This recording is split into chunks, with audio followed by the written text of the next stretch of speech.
Okay, good morning, everybody, and welcome to another session at the JALT Call 2020. Today, Mahboubeh will be giving a presentation on faculty development. She is currently in Hyogo Prefecture, so presenting in Japan. And at this point, I would like to hand over the floor to Mahboubeh. The floor is yours. Thank you so much. Thank you so much for the nice introduction. My name is Mahboubeh Rakhshandehroo, and I am based in Hyogo, but my main university is Kyoto University of Foreign Studies. I'm also teaching at a couple more universities part-time. And today I'm going to talk about faculty development support and English medium instruction, or EMI, in Japan. And I'm going to specifically talk about a case study in the Kansai area. So starting with the definition of EMI, usually in Japan, we are referring to content courses, teaching content courses in English when we don't have language teaching goals. But we have a lot of different definitions for EMI, and we don't have one universally accepted definition of it yet. And in Japan, EMI has a very long history. It first started in the time that it was served the new Western community after the World War II. And then around the 1980s, when globalization and internationalization became buzzwords, with a focus on international students and gradually on domestic students, EMI started to develop really quickly. For domestic students, usually the focus is on fostering their global GINSAI, or global human resources characters, as well as improving their English language proficiency. And the project that helped this expansion have been G30, or Global 30 project, and TGU, or Top Global University project. And currently, approximately at about 40–50% of universities, EMI is being implemented. Today, I'm going to talk about teacher preparation for EMI. This is a research area that has been started to get more attention in the recent years, but still we have very little research about it. For this preparation, we refer to professional development, or PD, or faculty development, or FD. Usually in the literature, when I was searching for this topic, I found out that PD is more common. But in the university that I am going to talk about, we use the word FD, or faculty development, because we are specifically talking about the faculty, and also some certification issues.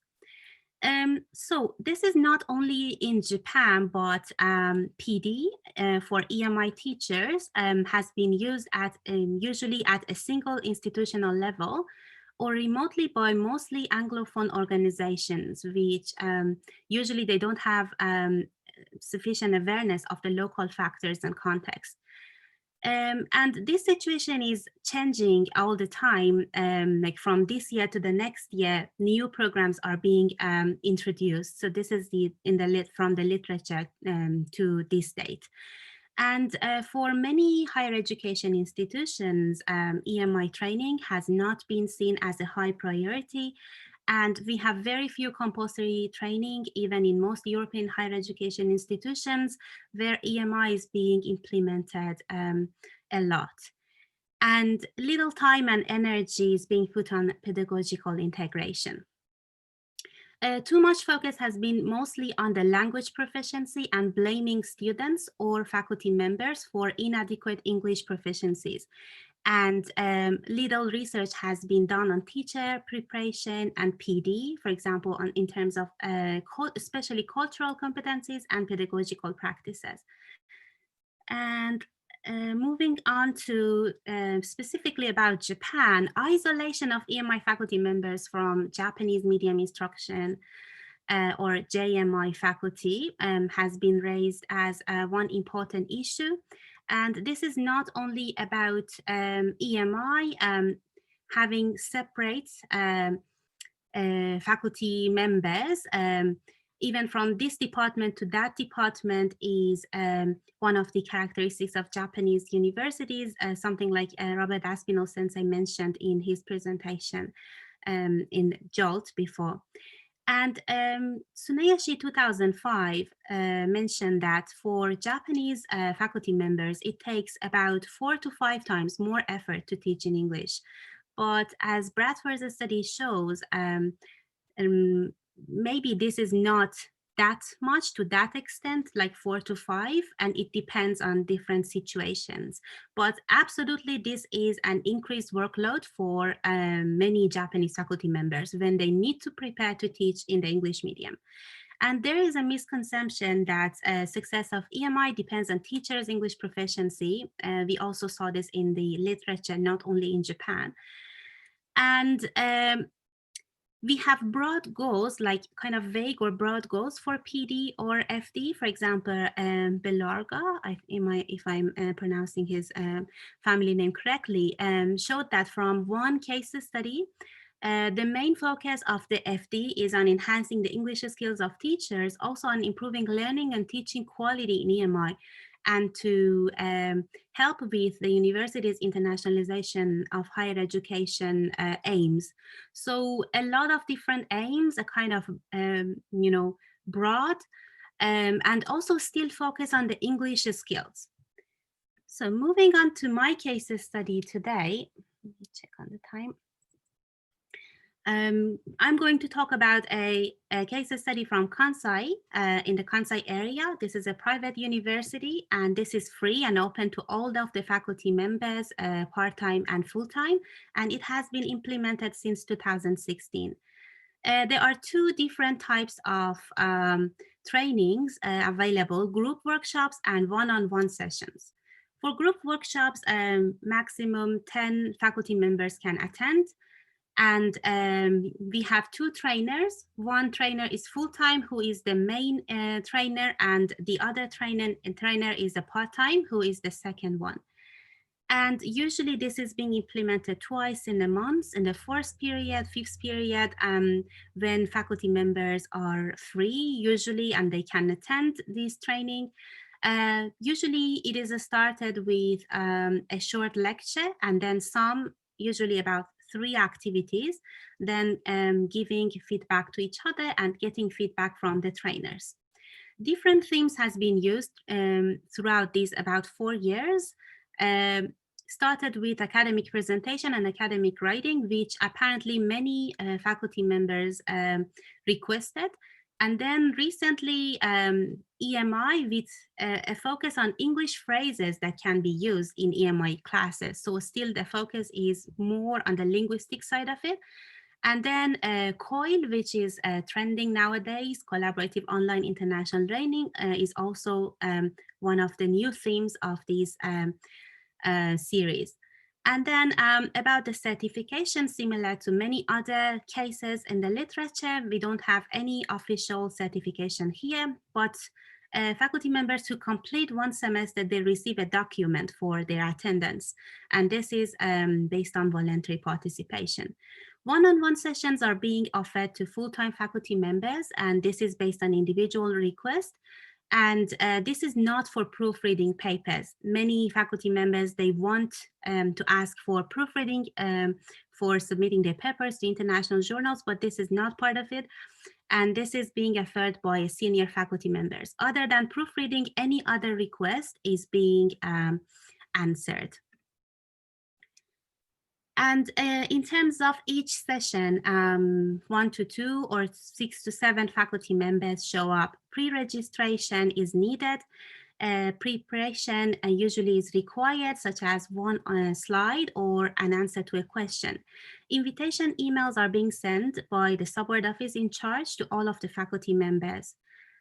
Usually part-time teachers attend these workshops, sometimes English language teachers, and mostly STEM major faculty members, they attend these workshops. Some register and do not show up because of busy schedules, not remembering different reasons. And then you can see a part of the flyer here. Are you ready for global competitiveness? Take the first step, join us. And then we are holding training sessions as part of our ongoing efforts to offer classes in English medium mediated instruction, or EMI. So my main research question here is, how has this FD responded to the needs and or expectations of the faculty members, especially regarding EMI?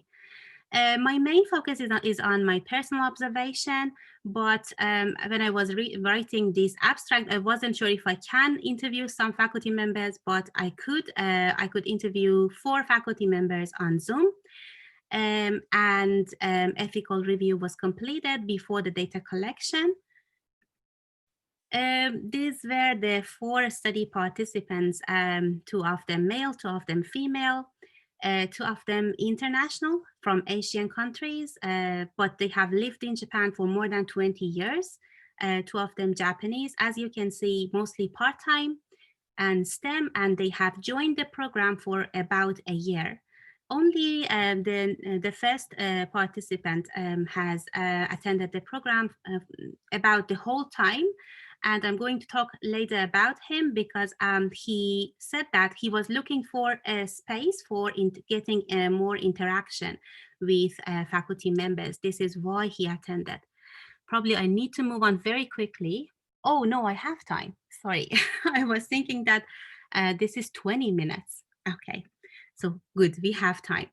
About the support needs and expectations of the faculty participants. All of them, they were highly motivated and they were already proficient in English.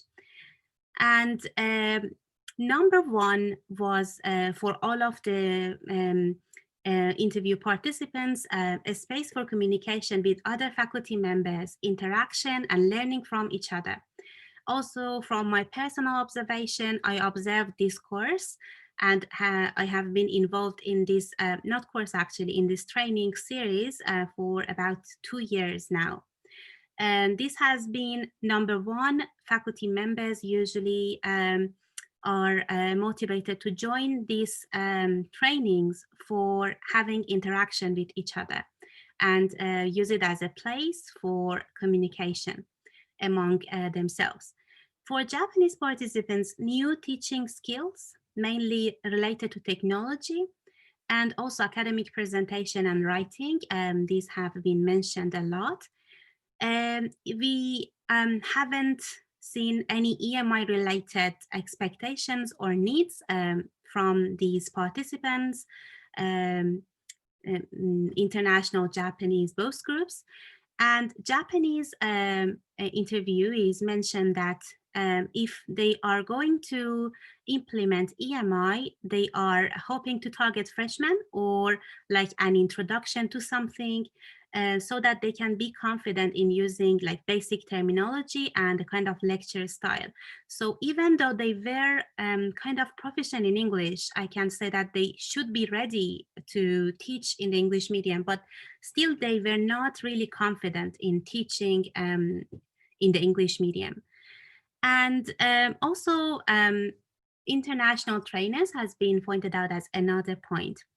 For example, this is one interview extract from participant C, who is a Japanese faculty member. I feel that teaching skills of everyone should be updated occasionally because our students are having different mindsets now. They're expecting new teaching styles, including technology. And by technology, he was referring to different, for example, apps or softwares that we can use in classes. Like, for example, Kahoot was one of the things that we introduced in the series. As I mentioned, there were requests about technology. So we kind of try to include them also in the faculty development series. I really wanted to improve my teaching skills. I thought, sorry about the typo, that such a program with international trainers might be very unique, where I can communicate with other faculty members and find something new. So international trainers, all of the faculty members that I interviewed, they mentioned that they were interested in this fact as well. And about the positive aspects, all of the interviewees said that they have been somewhat satisfied with the overall program. And as I mentioned before, meeting other faculty members and exchanging ideas have been pointed out as number 1, which is absolutely very different from the program's aim, which has been enhancing EMI and also global competitiveness. And international trainers was pointed out as a second one, feeling comfortable, friendly atmosphere and engaging activities. So as you can see, most of it is really about exchanging ideas and having a shared community for the faculty members who are kind of isolated from each other. And possible recommendations for improvements. Clearer goals has been mentioned as number one. For example, this global competitiveness and EMI has been mentioned in the flyer throughout these years, but we are doing a lot of different things, and the main focus is not really EMI. Throughout these years, only 2 faculty members have asked if they can teach in the English medium, but then when they applied for it, they found out that like the Tetsuzuki, the procedure is really difficult for them.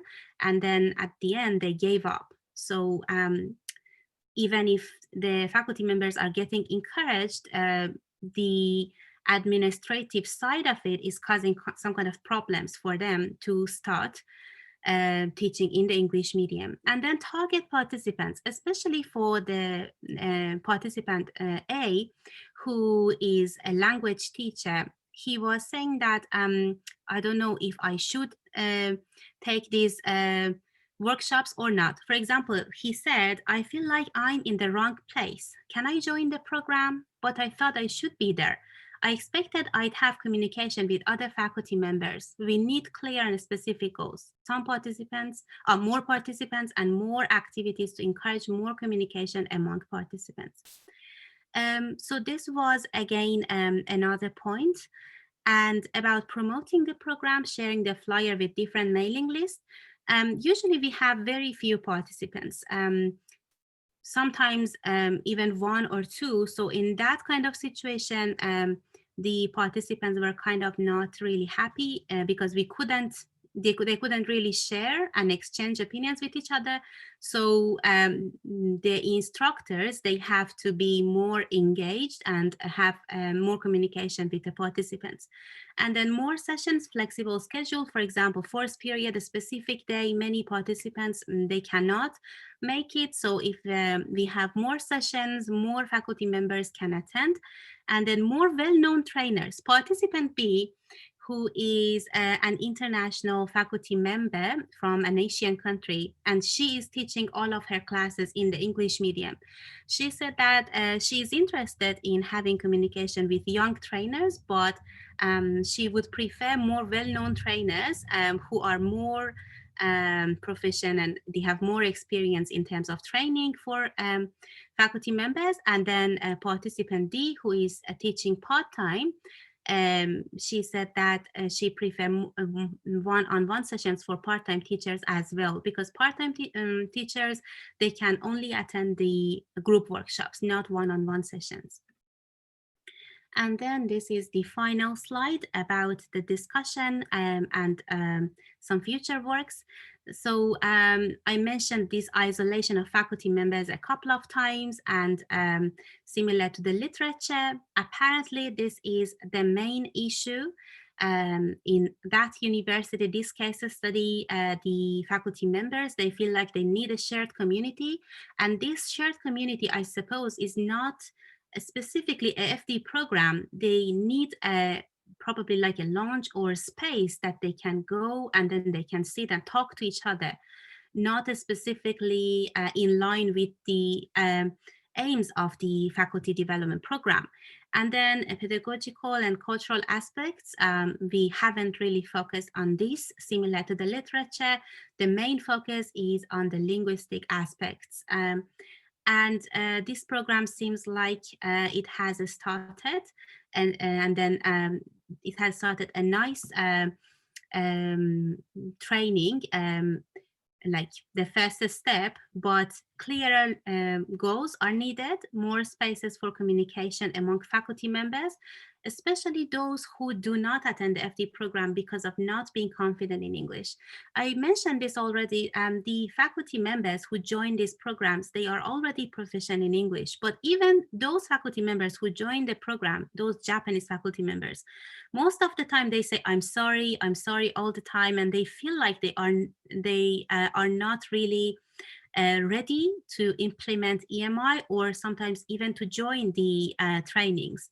So I think in terms of promoting the program and also the shaping the program, it is needed to encourage more faculty members, even those who are not confident in terms of using English, to join this program. And in the near future, I'm hoping to interview more participants, more faculty members, and possibly exploring one or more FD programs at other universities. And here are some of the main references that I used for this study. And thank you so much. This is my email address here, and this is a code that if you scan, you can see more about my works. I did my PhD and my MA in English medium instruction, and you can see my interview with a podcast if you click on this link that is associated with this QR code. Thank you so much for your time, and I'm ready to hear your comments and questions. Thank you. Thank you very much, Mahboubeh, for this presentation. And now I finally know who Lost in Citations is, because I saw you on Twitter, and I was curious. At this point, if you do have questions for the doctor, please feel free to unmute your mics and ask if you would like, or if you want to use the Professor Brown. Hi, that was great. Thank you. Thank you. My first comment is I'm very impressed that this university has managed to keep this program going as a sustained project.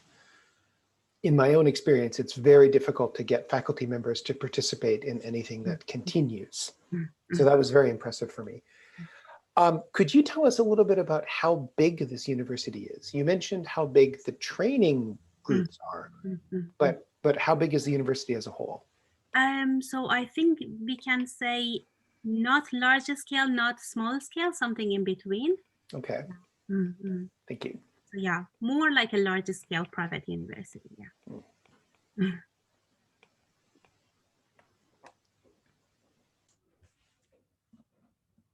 Anything else? Questions for the session?